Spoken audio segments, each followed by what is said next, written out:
우리 그림을 한 장 보여주세요. 혹시 이제 이 유명한 성당이죠. 스페인에 있는 사그라다 파멜리아라는 성당입니다. 뭐 이미 여행 갔다 오신 분들도 있겠죠. 뜻은 성당 이름 뜻은 거룩한 가족이란 뜻인데 이 성당이 여러분 몇 년 동안 지어지고 있는 거 아시나요? 150년 동안 지금 지어지고 있어요. 그래서 건축가 안토니 가우디라는 사람이 설계하고 건축 또 감독 맡은 로마 가톨릭 교회인데 성당은 세 개의 피사드는 출입구의 정면을 피사드라 이야기하는데 세 개의 피사드가 있는데 탄생, 순화, 영광이라는 그 세 개의 피사드와 12개와 기타의 첨탑들, 18개의 첨탑들로 구성되어 있다 그래요. 제가 자료를 한번 찾아보니까 1882년에 착공을 했다 그래요. 1882년에 착공됐는데 137년 동안 허가 없이 지어지다가 지난 2019년에 드디어 이제 건축 허가증을 받았는데 2026년까지 건축 허가증을 받았는데 이들이 계획하기는 2026년에 완성을 한다 그래요. 왜 하필 2026년이냐? 약 한 150년 만에 완공하는 건데 그때가 이 건축가 가우디가 사망한 지 100주기라고 이야기합니다. 그래서 거기에 맞춰가지고 아마 이 성전을 완성하기를 원하는데 약 지금 현재 그 공사는 한 80% 이상 좀 진행된 상태고 그리고 뭐 어마어마하게 돈은 들어가죠. 그래서 계속 진행하고 있다라고 그렇게 이야기합니다. 기회 되시면은 우리가 한번 방문하는 것도 괜찮겠다라는 생각을 하게 됩니다. 오늘 본문에서도 예수님은 성전에 대한 이야기를 합니다. 성전을 예수님은 일단 허무는 걸 먼저 이야기하셔요. 성전을 허물고 그리고 성전을 세우시는 그런 말씀을 하게 되는데 그런 말씀을 우리가 잠깐 은혜를 나누겠습니다. 우리가 지금 계속 보고 있는 이 말씀 1장 19절부터 4장 45절까지 하나의 큰 덩어리입니다. 예수님의 초기 사역을 언급하고 있는데 오늘 본문에서는 특별히 예수님의 성전에서 장사하는 이들을 내쫓으시는 이야기 나와요. 그리고 자신의 죽음과 부활을 통해서 새로운 성전을 세울 것이다 라고 말씀하시는데 공간복음, 그러니까 마태, 마가, 누가 복음을 살펴보면은 예수님의 이 성전을 정화하시는 사건이 예수님 사역 말기점이 나옵니다. 그런데 요한복음에는 이 사역이 앞에서 이렇게 초기 사역으로 언급되고 있죠. 아무튼 특별히 그 예수님 말기에 이 성전 정화 사건은 예수님의 죽음의 직접적인 원인 중에 하나가 이것으로 세워짐을 우리는 보게 되죠. 오늘 본문은 크게 세 부분을 우리가 나눕니다.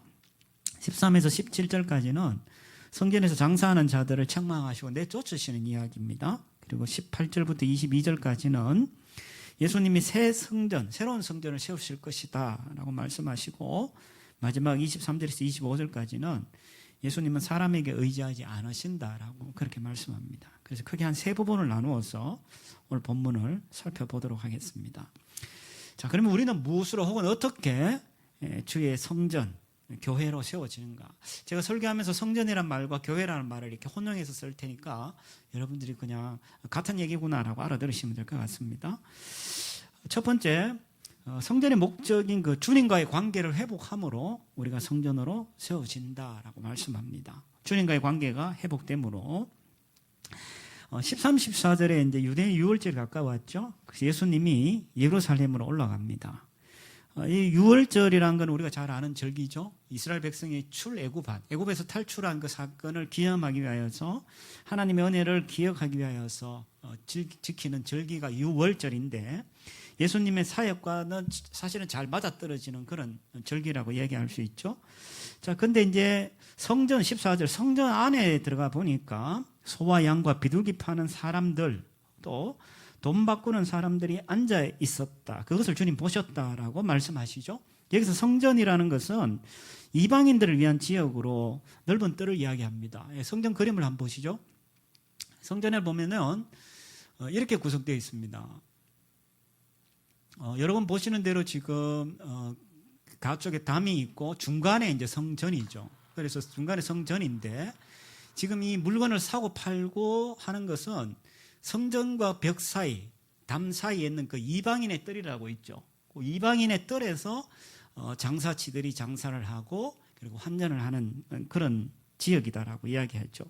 그래서 이 지역에서 물건을 동물을 사고 팔고 하는 일들은 사실은 굉장히 합리적이었다라고 이야기할 수 있어요. 왜냐하면 먼 이방 지역에서 이 사람들이 예를 들어 제사를 드리기 위해서 제물을 끌고 올 수는 없잖아. 그러니까 너무 불편하고 힘드니까 여기서 이제 순례자들의 편리를 도모하기 위하여서 물건을 팔기도 했죠. 그런데 문제는 뭐냐면은 순례자들의 그 행렬이 예루살렘의 그 주요한 수입원으로 자리를 잡게 되면서 이제 문제가 생기기 시작합니다. 그래서 돈 바꾸는 자들, 그 물건을 파는 자들도 물론이고 돈 바꾸는 자들은 순례자들이 와서 성전에 드릴 수 있는 그 돈과 환전을 하게 될 때 그 엄청난 이윤을 남기고 그것을 이제 팔아먹는 거죠. 그러니까 이제 부패하기 시작하는 거예요. 그러니까 물건을 팔 때도 좋지 않은 물건을 비싸게 제물로 팔기도 하고 또 돈을 가지고 와서 바꿀 때도 굉장히 비싼 이윤을 받고 돈을 바꾸어 주는 그런 일을 하게 되었죠. 자, 그래서 15절 예수님이 분노하십니다. 여기 보면 아주 조목조목 설명하시는데 채찍을 만들었다 노건으로 그리고 양이나 소를 다 성전에서 내쫓으셨다. 그리고 돈 바꾸는 사람들의 돈을 쏟으셨다. 그리고 상을 엎으셨다라고 말씀합니다. 예수님이 굉장히 분노하셨는데 말라기 3장 1절 이하에 보면 말라기 선지자는 성전에 한 사람이 나타나서 민족의 종교를 정화할 거다라고 예언했는데 아마 예수님께 그 말씀이 그대로 적용되어졌다라고 말씀할 수 있죠. 근데 우리가 가만히 보면은 그러면 예수님이 반대한 것이 제사를 반대하셨을까? 진짜 예수님이 제사하는 걸 반대하셨을까? 그건 아니라는 거죠. 16절에 보면 예수님이 이렇게 말씀합니다. 이것을 여기서 가져가라. 내 아버지의 집으로 장사하는 집을 만들지 말라라고 말씀하시죠. 그래서 예수님은 제사 자체를 반대하시는 것이 아니라 아버지의 집이 장사꾼의 집으로 바뀌는 것, 그것이 문제다라고 예수님이 지적하신 거죠. 자, 여러분 한번 생각해 봅시다. 성전이라고 할 때 성전은 뭘 상징합니까? 성전은 일반적으로 우리가 하나님이 자기 백성과 함께 계신다라는 것을 일반적으로 상징을 하죠. 그래서 일반적으로 하나님이 함께 계신다는 걸 상징하는데 여기 지금 예수님이 표현하실 때 성전이다라고 표현하지도 않고 뭐 거룩한 집이다라고 표현하지도 않고 아버지의 집이라고 표현을 했단 말이에요. 그럼 왜 굳이 예수님이 아버지의 집이라고 표현했을까라고 할 때 하나님이 함께 계시는 것을 상징하는 그 성전에서 아버지란 말은 친밀감을 이야기하잖아요. 그래서 하나님과 친밀한 교제를 나누고 그 관계를 맺어가는 그것이 원래의 목적인데 그게 뭐냐? 그게 성전이다라고 이야기하는 거야. 그런데 그 아버지의 집, 하나님과 교제하고 주님과 관계를 맺어야 되는 그 지역이 그것이 오히려 장사꾼들의 그런 장사하는 집으로 바뀌었다라는 것을 예수님이 말씀하고 계신 거예요. 그래서 관계에 있어서 핵심은 뭡니까? 바로 제사 제도죠. 그래서 그 제사 제도가 문제가 생기고 제사 제도로 인해서 그 관계가 다 틀어진다는 것을 예수님이 지적하고 싶은 거죠. 해리 킴이라는 분이 태초에 관계가 있었다라는 그런 책에서 성령과 더불어 춤추는 관계에 대해서 몇 가지 이야기를 합니다. 그 저자는 이런 이야기를 해요. 우리 인생은 프로젝트가 아니라 관계다.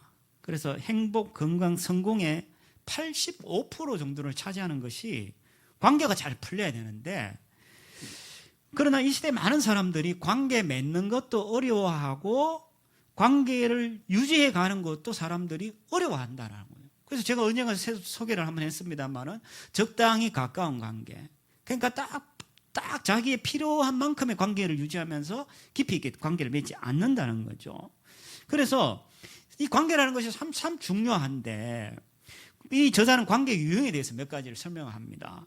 첫 번째는 파괴적인 관계가 있다. 관계를 맺으면서 관계가 파괴적인 관계가 있는 서로를 깨는 관계가 있어. 그리고 또 하나는 정체적인 관계가 있는데 피상적인 관계죠. 가면을 뒤집어 쓰고 관계를 맺는 거지. 저는 생각보다 교회 안에 이런 관계가 많다고 생각해요. 그 다음 세 번째가 생산적인 관계. 그게 이제 친밀한 관계인데 저자는 거기서 한 걸음 더 나가기를 원해요. 영적인 관계인데 바로 하나님과 그리스도와 인격적 관계에 시작되어서 그걸 바탕으로 해서 우리가 관계를 맺어가야 된다라고 말씀해요. 왜 그러냐? 하나님과 그런 영적 관계가 기초될 때 하나님의 그 사랑과 권능이 너와 나 사이에 흐르게 되고 너와 나 사이에 흐르게 될 때 그것이 세상으로 흘러 들어가게 된다라고 말하는 거죠. 우리가 요즘 교회 안에서 이제 이번 학기 1대1로 계속 이제 진행하려고 전체를 지금 틀을 바꾸고 있는데 우리가 풍요로운 삶이라는 시리즈를 지금 하고 있습니다. 거기 보면은 가장 중요한 첫 단추가 뭐냐면 네 가지 관계에 대한 이야기를 하잖아요. 하나님과의 관계가 제일 중요한 거야. 사람들은 이야기해요. 나 이웃과 관계가 안 좋아요. 나는 뭐 세상과의 관계가 안 좋아요. 냉정하게 이야기하면 그건 하나님과의 관계가 안 좋다는 얘기야. 하나님과의 관계가 좋으면은 그 첫 단초가 잘 끼워지면 자기 자신과의 관계도 좋아요. 자기 자신을 받아들이고 자기 자신과의 관계가 좋으면 이웃에 대해서 우리가 관대해질 수가 있어. 이웃과의 관계도 좋아지고 세상과의 관계도 좋아지게 되죠. 근데 사람들은 그 이야기를 해요. 나 세상과 관계가 좋지 않아. 이웃과의 관계가 좋지 않아. 냉정하게 이야기하면 하나님 관계가 좋지 않은 거예요. 그래서 이 저자가 이야기했던 것처럼 우리는 영적 관계를 기초로 해가지고 우리는 우리 삶을 꾸려가야 된다라고 이야기하는 거예요. 그럼 영생이란 걸 요한은 어떻게 정의하냐? 요한복음 17장 3절에 이렇게 정의합니다.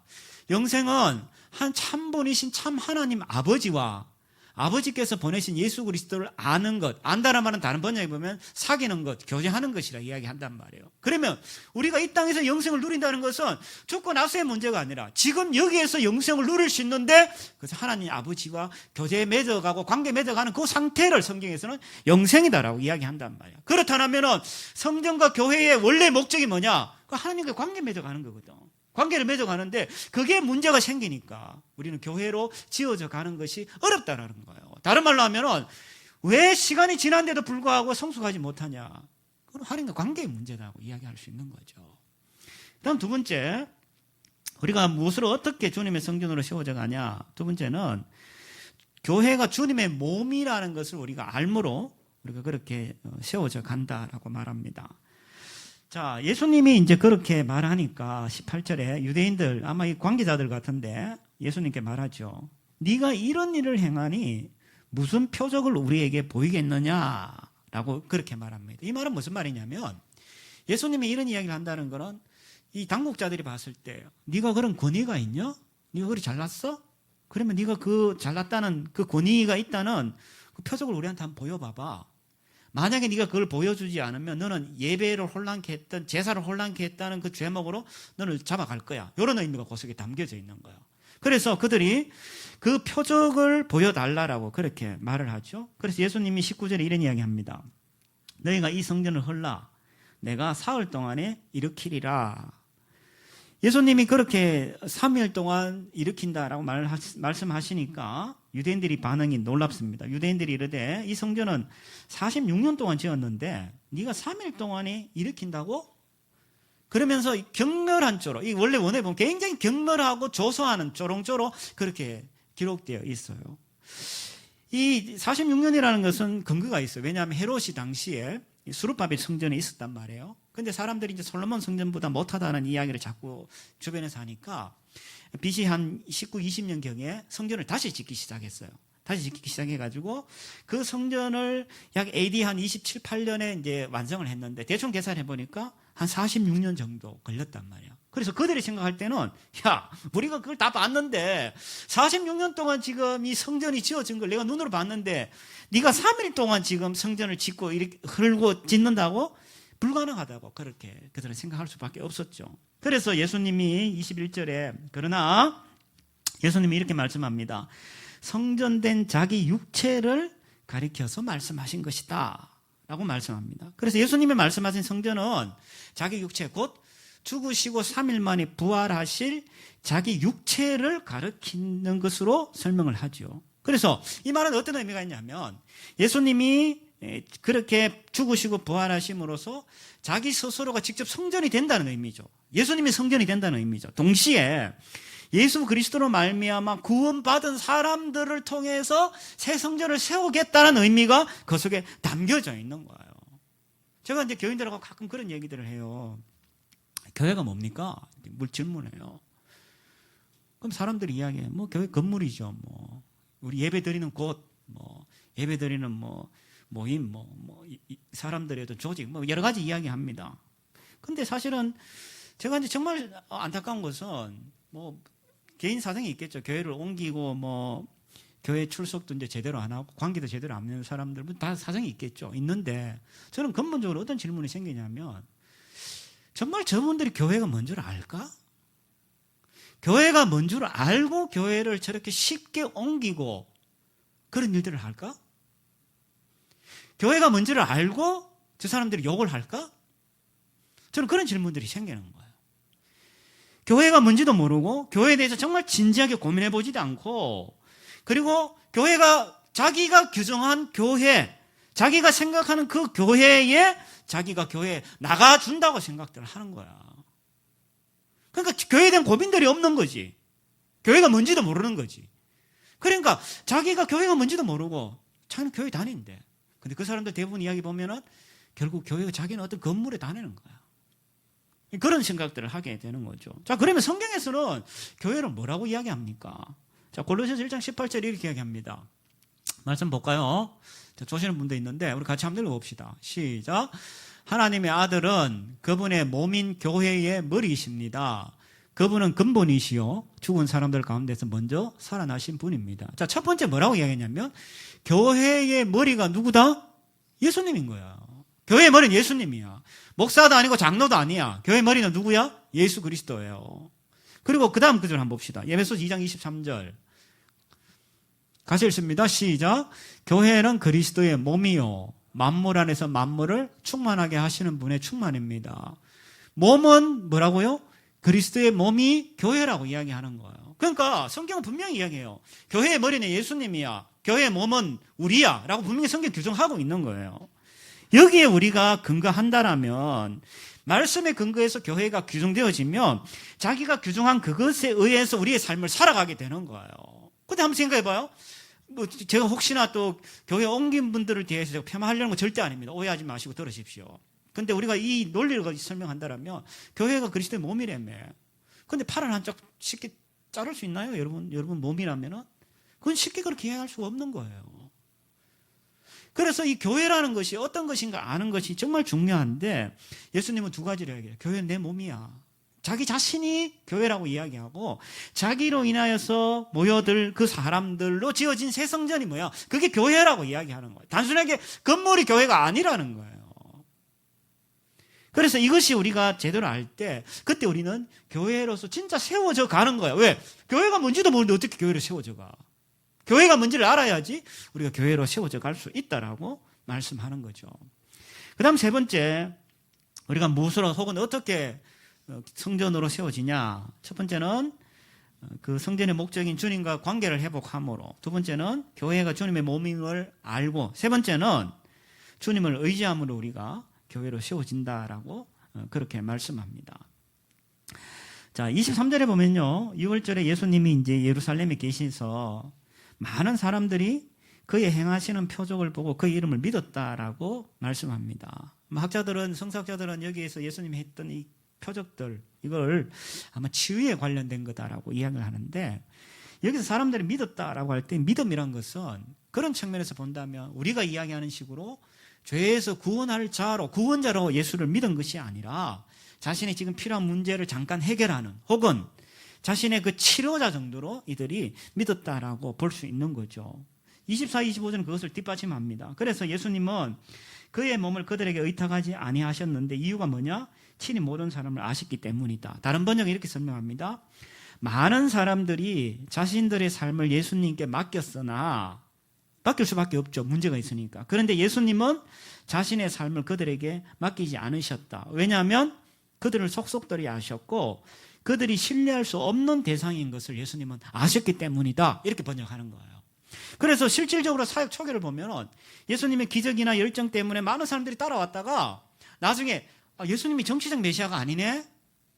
라는 것을 그들이 알고 난 다음에 예수님을 주변에서 많이 다 떠나간 것을 우리는 성경을 통해서 알게 되어지지요. 그래서 예수님이 누구냐라는 것은 내가 그 사람을 의지하고 그 사람을 따르냐가 결정되어지는데, 예수님은 우리를 의지하지 않았고 우리가 오히려 예수님을 의지해야 되는데, 그럼 예수님이 누구냐라는 거야. 예수님이 누굽니까? 우리가 질문을 해요. 예수님이 누구예요? 질문하면 사람들은 예수님은 우리의 구원자죠 라고 이야기합니다. 죄송한 이야기입니다만은 그것은 예수님을 반쪽만 아는 거예요. 자, 그럼 사도행전 2장 36절은 뭐라고 얘기하는가 한번 봅시다. 2장 36절에 이렇게 이야기합니다. 베드로의 설교인데, 이스라엘 모든 집은 확실히 알아두십시오. 여러분이 십자가에 못 박은 이 예수를 하나님이 주와 그리스도가 되게 하셨다. 예수님을 믿는다는 것은 이 두 가지를 우리가 받아들이는 거예요. 하나는 나의 죄의 문제를 해결하신 분뿐만 아니라 예수님을 주님으로 받아들이는 거야. 제가 성도들하고 대화를 나눠보다 보면 웃어요. 나 예수 믿어요. 근데 막상 삶을 보면 지 마음대로 살아. 죄송한 얘기입니다만은 예수를 반만 믿는 거야. 왜? 돈도 지 마음대로 쓰고 시간도 지 마음대로 쓰고 삶도 지 마음대로 계획해. 그래 놓고 예수 믿는데, 예수 믿는다는 건 예수님을 그리스도와 주로 믿는 거지 그리스도로만 믿는 게 아니라는 거야. 근데 자기는 예수 믿는데 삶은 자기 마음대로 살아가면서. 그래서 예수님을 어떤 분으로 내가 알고 믿고 있느냐, 다른 말로 하면 인지하느냐는 내 삶을 결정하게 되어진다는 거예요.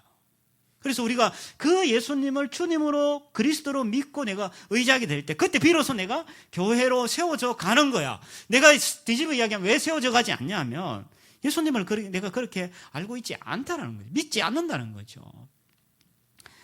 인지행동 치료라는 치료 기법이 있습니다. 그러니까 이제 아론 백이라는 분이 계신데, 나는 처음에 에디슨인 줄 알았어. 조금 이미지가. 어쨌든 이분이 이제 아론 백이라는 분인데, 이분이 이제 중요한 몇 가지 이제 일화 중에 하나예요. 그래서 이분이 이제 그 상담을 하면서 치료를 했는데, 왜 똑같은 증상을 가지고 똑같은 치료법을 가지고 치료를 했는데 사람마다 결과가 너무나 다르게 나타나더라는 거야.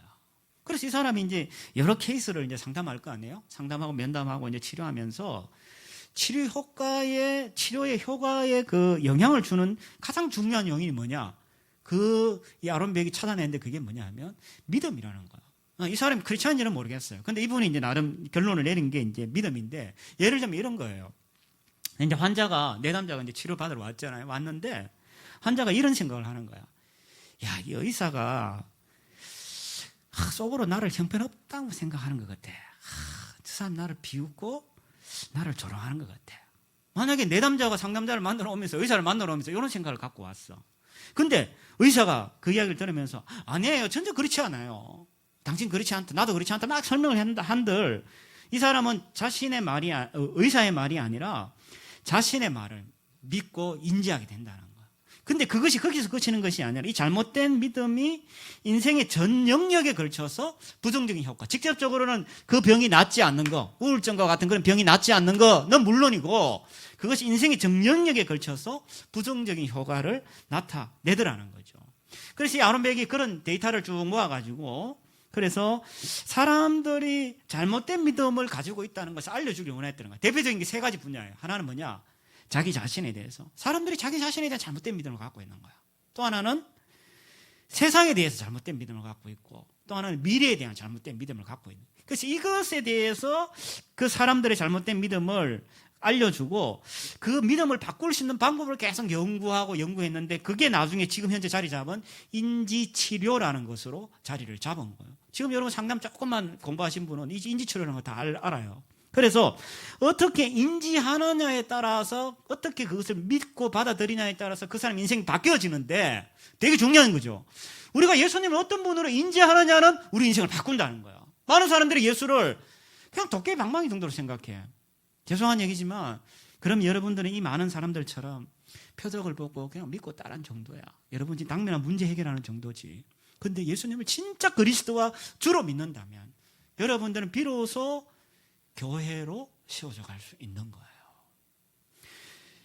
그래서 예수님은 자신이 사람들한테 의탁하지 않았고, 25절에 보니까 누구의 증언도 받을 필요가 없었는데, 왜? 사람의 속을 친히 예수님 다 아셨는데, 그 대표적인 예가 3장에 나오는 니고데모의 이야기, 그리고 4장으로 가면 사마리아 여인의 이야기를 우리가 보면 예수님이 다 알고 계셨다는 것을 실질적으로 우리에게 증명해 주고 있죠. 자, 어찌됐든 우리가 교회로 혹은 주의 성전으로 잘 세워져 가려면은 앞에서 얘기했던 세 가지, 성전의 그 목적인 주님과의 관계가 회복되어져야 되고, 우리가 교회가 주님의 몸이라는 것을 우리가 잘 알아야 되고, 그리고 우리가 주님으로 의지해야 될 때 우리가 그때 교회 성전으로 잘 세워져 가죠. 근데 문제는 뭐냐면은 우리가 이제 교회를 세우려고 하는 그런 제도나 방식들, 교회를 세우려고 할 때 여러 가지 제도들을 어쩔 수 없이 두잖아요. 교회를 경영이라는 표현을 쓰면 좀 조심스럽지만, 어쨌든 교회를 잘 우리가 운영해 가려고 할 때 여러 가지 어떤 제도나 방식들이 들어오게 되어지죠. 근데 그 제도나 방식들이 마치 주객이 전도된 것처럼 그것들이 우리로 하여금 불신앙으로 이끌거나 우리 개인의 욕심을 채우는 것으로 변질되어 가지고 우리가 정말 교회로 지어져 가려고 하는, 세워져 가려고 하는 것을 막아서는 걸 우리는 너무 많이 본다는 거야. 주객이 전도된 거죠. 유현준 교수라고 있습니다. 홍대에. 유현준 교수라고 있는데 그분이 이제 도시는 무엇으로 사는가라는 그런 책에서 그 도시를 보는 15가지 인문학적인 시선에 대하여서 이야기를 합니다. 그는 저 책에서 이런 얘기를 해요. 현대 도시가 잃어가는 것이 있다. 잃어가는 것이 있는데, 예를 서울의 예를 들어요. 저도 어릴 때 그랬던 것 같은데, 대표적인 것들이 이제 뭐냐 하면은, 예전에는 이제 집으로 이렇게 들어가면은 집 마당에 이렇게 화단이 있었던 것 같아. 화단이 중간에 둥그랗게 있고, 방들이 이렇게 화단 주변으로 이렇게 미음자 모양으로 이렇게 있었던 거. 제 어릴 때 저는 그런 집에 세대로 살았던 것 같아요. 근데 그런 그 앞마당이 없어졌고, 그 앞마당을 우리가 보면서 화단을 보면서 계절의 변화를 느끼잖아. 아, 계절이 바뀌어서 가는구나. 이런 것들을 우리가 경험하게 되는데 그게 지금 사라졌다는 것이. 또 하나는 뭐냐면 옛날에는 이웃 간에 이야기를 나누고 아이들끼리 뛰어놀던 골목이라는 게 있었는데 지금 골목이 다 사라졌어. 우리 아파트만 보더라도 얼마나 잘 해놨습니까? 애들이 없어. 정말 좋은 시설들인데 애들은 없어. 다 어디가 있냐면 학원에 다 있어, 애들이. 그러니까 골목도 사라지고 이 앞마당과 이런 화단도 다 사라진 거야. 근데 이 유현정 교수는 이걸 어떻게 해석하냐면 단순하게 그것이 사라진 것이 아니라 자연과 인간이 소통하는 것이 깨어진, 단절이 되었다. 그리고 사람과 사람이 소통해야 되는데 그것이 단절되었다고 그는 해석을 하는 거예요. 그러면서 우리가 앞마당에서 흙장난하거나 이웃과 수다 떨고 하는 그 대신에 뭐가 그게 대체해서 자리 잡았냐면 TV를 본다거나 아니면 스마트폰을 붙잡고 살아가는 그 삶이 그것을 대체했다라는 거예요.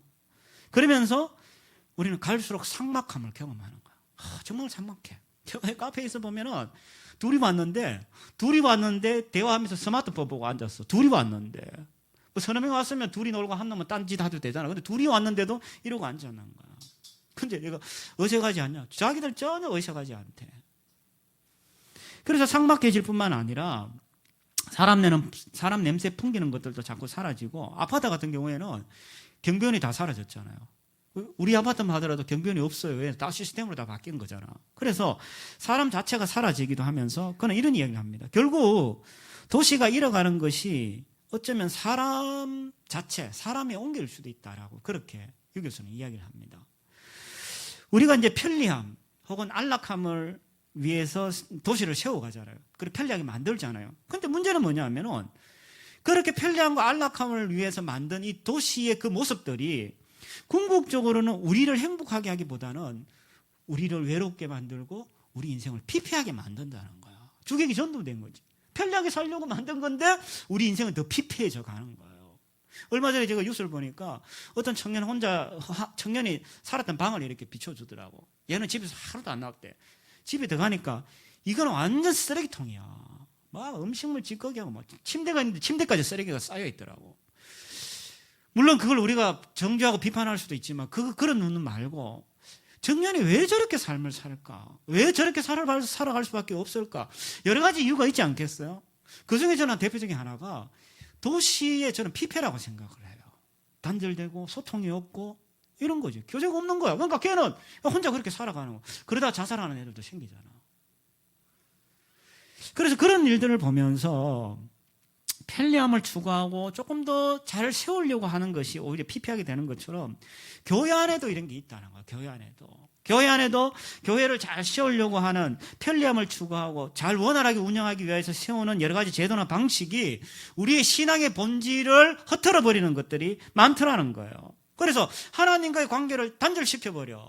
그리고 우리와 너와 나의 관계를 단절시켜버리는 것을 우리에게 보여주는 거. 예수님이 오늘 성전에 갔어요. 성전에 갔는데 돈 바꾸고 점성들 팔고 하는 게 이거 사실 얼마나 합리적입니까? 얼마나 합리적이에요. 사람들 얼마나 편리하게 해줘.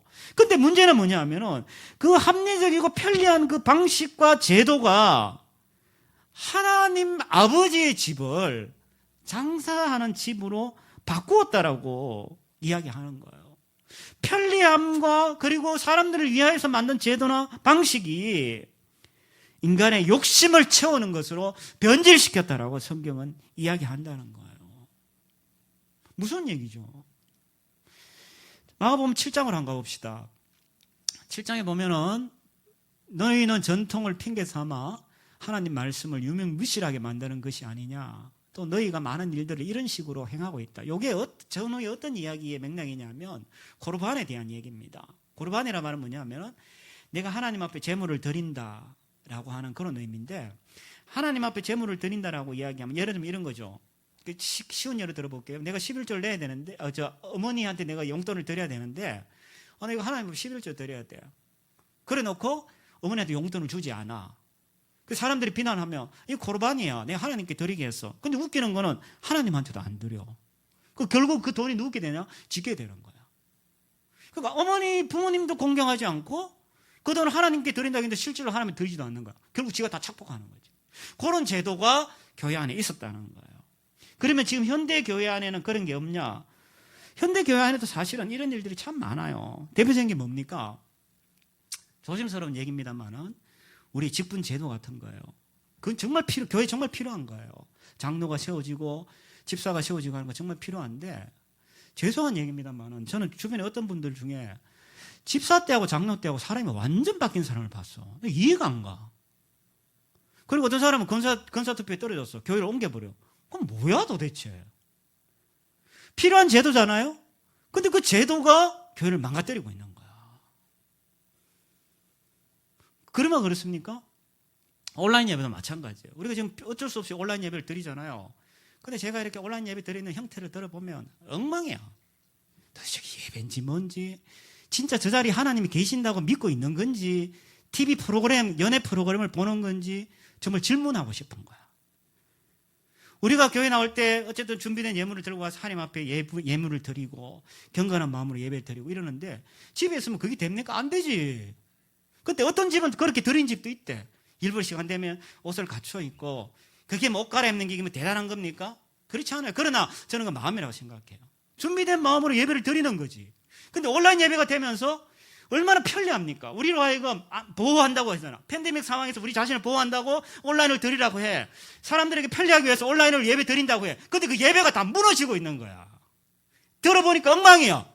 놀러 다니면서 차 안에서 뭐 예배 듣다가 뭐 말고 뭐 헌금 하든 말든 뭐 마음대로 하고 엉망인 거지. 그게 예배입니까 그러면? 그게 우리가 만든 조직이나 방식이나 제도가 사실을 사람들을 위해서 합리적으로 만들고 편리하게 만든다고 했는데 그게 본질을 흐려버리고 있다는 거예요. 주님은 오늘 책망하신 것이 그거예요.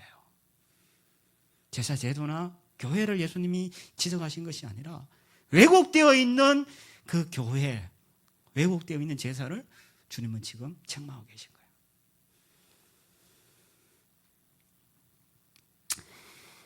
이런 이유 때문에 예수님이 성전을 허무셨다고 이야기하는 거예요. 성전을 예수님이 허무셨다는 이 성전은 눈에 보이는 46년 동안 지은 그 성전이 아니라 하나님이 세우신 그 성전, 아름다운 교회, 그 교회가 제도나 방식으로 사람들을 편리함이나 사람들을 유용하기 위한 제도나 방식으로 잘못되어 왜곡된 그 옛 성전을 주님은 파괴하신다는 얘기예요. 그리고 주님은 다시 그 성전을 새롭게 세우신다라고 그렇게 말씀하신다는 거예요. 예수님은 주의 그 전을 삼하는 열심이 넘쳐나셨어요. 17절에 보면은 성경 말씀에 주의 전을 삼하는 열심이 나를 삼키리라 한 것을 내가 기억하더라. 주님이 정말 성전을 너무 사모하셨어. 그런데 그 열심이 어떻게 나타나셨냐?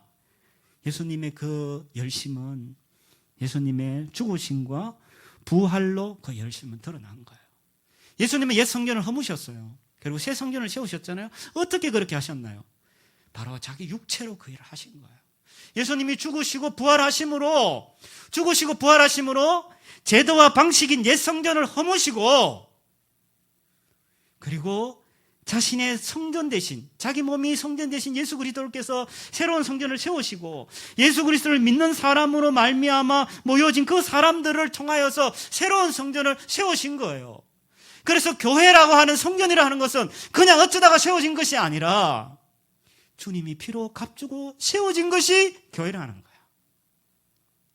여러분들이 우연히 지금 여기 모여드린 거죠. 절대 그렇지 않다는 거야.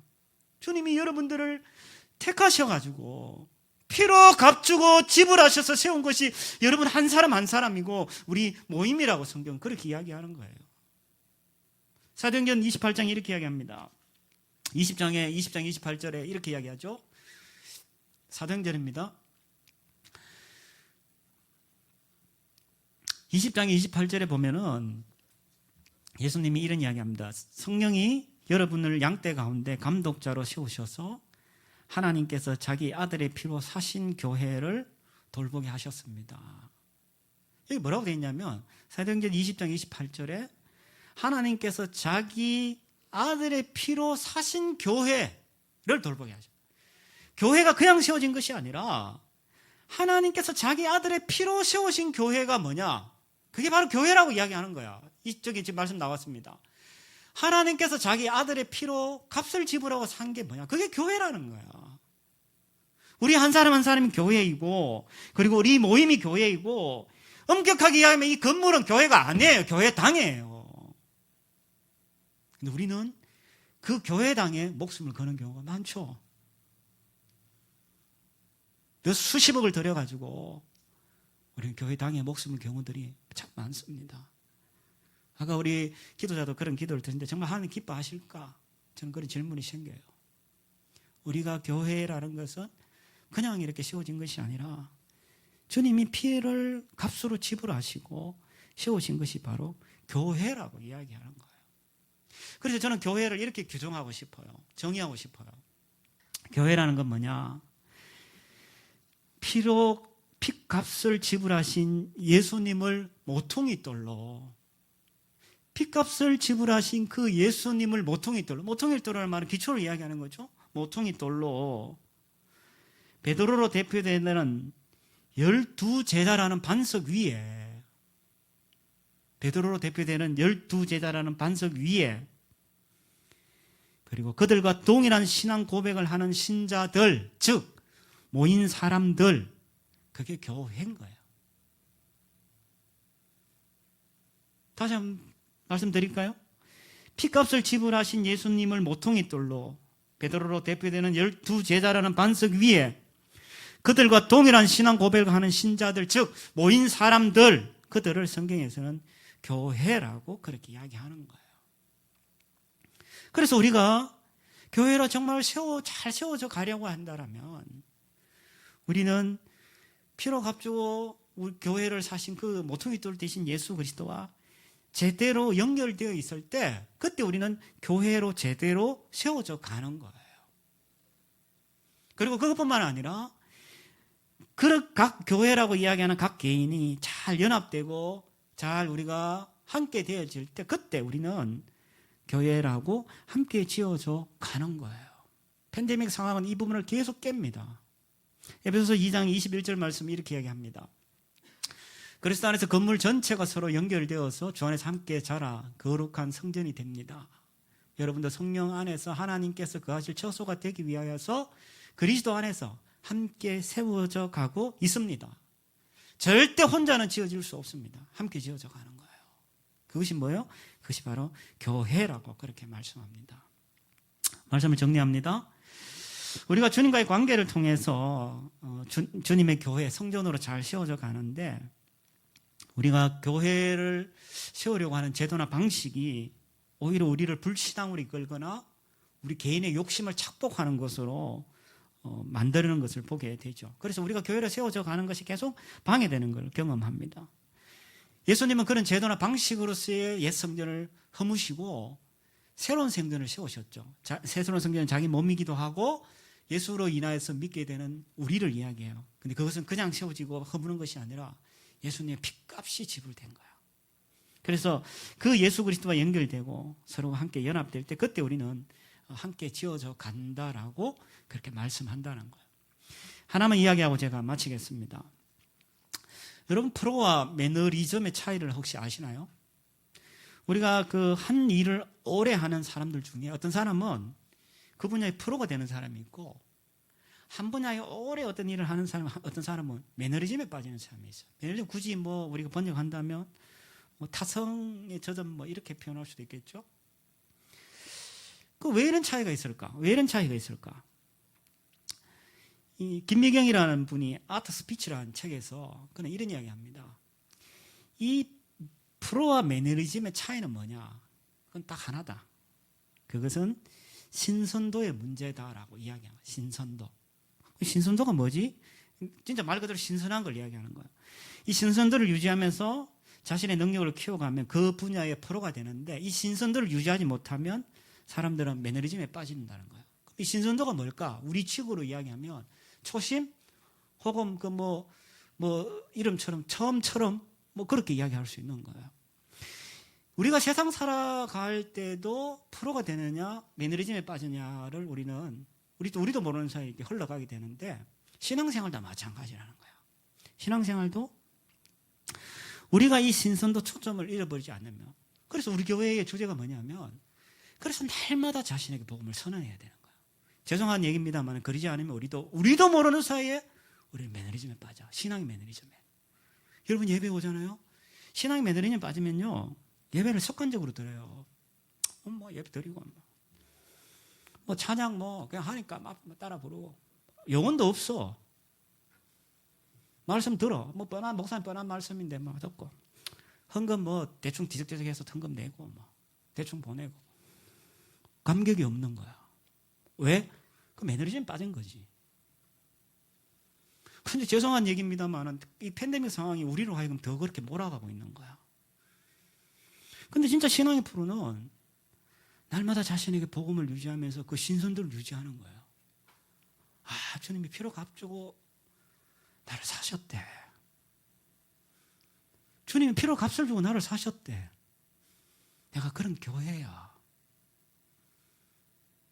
사람들은 뭐라고 해도 상관없어. 주님이 나를 피로 값주고 사셨대.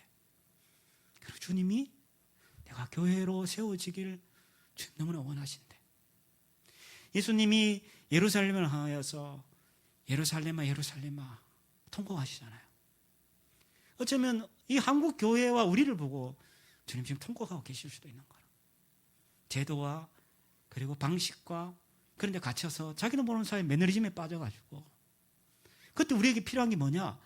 다른 특별한 프로그램이 아니에요. 우리에게 필요한 거는 날마다 자신에게 복음을 선언하는 거예요. 그 신선도를 유지할 때 우리는 진짜 신앙의 프로가 될 수 있고, 그리고 우리는 정말 주님 기뻐하는 아름다운 교회로 세워져 갈 수 있습니다.